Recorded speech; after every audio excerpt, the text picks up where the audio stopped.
Hey y'all, I was just going to introduce the beginning of my book to you. This is my introduction, and after I read this, I want to read my story. And I'm just giving you a little snack of stories, the beginning of the stories, in the next few videos. I'm going to be finishing the stories up. I hope you enjoy. Imagine living in a life where everything and everyone was perfect. Everyone lived around each other and had no idea what hate, anger, vengeance, violence, or strife was. Nobody ever heard of the words rape, murder, abortion, prostitution, or abuse. Drugs like crack, cocaine, marijuana, and heroin was not even thought of. This life is only for the imagination. In this book, you will read stories about real people that have dealt with the unimaginable circumstances, fought for their lives, and buried pain in the depths of their souls for years. Carried secrets because they were too ashamed to admit that they were victims. They did nothing wrong to deserve the sufferings they encountered. You will meet men and women who have been sexually abused. You will meet a young mom who had no other choice but to have an abortion because her parents were afraid to be called unfit. You will meet a young woman, a mom, who became addicted to heroin and stood on a street corner just to feed her next fix. You will meet a young lady that cut herself daily just to cover her pain. Meet a man who was sexually abused by his father till he was 14 years old.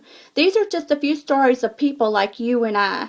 So before passing judgment, think past your own pain and reach out to someone that is worse off than you. We need to break all generational curses.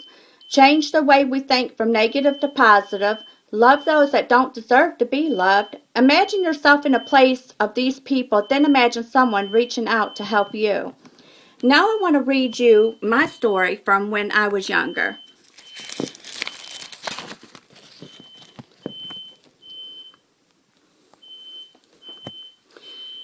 I titled the story Little Girl Lost Then Found. People say time heals all wounds. I say forgiveness and love does. I didn't ask to be born, but I was to a 16-year-old mother and a 19-year-old father, and was exposed to abuse at a very young age. When I was 4, my parents divorced. My mom packed our station wagon in the middle of the night and we left my dad. When I was 7, my mom took me to my dad's house with a garbage bag full of clothes. He was 16 years old at the time, who would eventually become my stepmother. My mom told my dad she couldn't handle me anymore. I asked too many questions. This is the same year I was given my first joint to smoke. The adults in my life thought it was funny to get me high and watch me devour a whole bowl of spaghetti. I remember my babysitter watching me and smoking with me at 8 years old. By the time I was 11, I was molested by a man that had been in my life since I was born. He earned my trust and took advantage of my innocence. Abuse and marijuana have always been a natural part of my life. I never realized until I met my husband what a normal life was. I met my husband when I was 18 and he was 26. I know that God put him in my life to save a messed up young girl. My mentality has been built on divorce, abuse, drugs, lies, drama, jealousy, revenge, hate, anger, and trust. I was a little girl lost. At the age of 26, I got saved. This is when my forgiveness process started. I wrote 5 letters to 5 people asking them to forgive me for the feelings I had toward them. When they read the letters, peace filled my heart, and I was at the beginning of a positive lifelong journey that would still continue today. Forgiving those that hurt you does not help them but helps you. Love, peace, joy, happiness, truth, kindness are what you reap when you sow in forgiveness. My passion in life is to love more, inspire more, encourage more. In 2005 was the beginning of a renewed mind. I taught myself to stop thinking negative and to start thinking positive. I learned to see people in the different perspectives.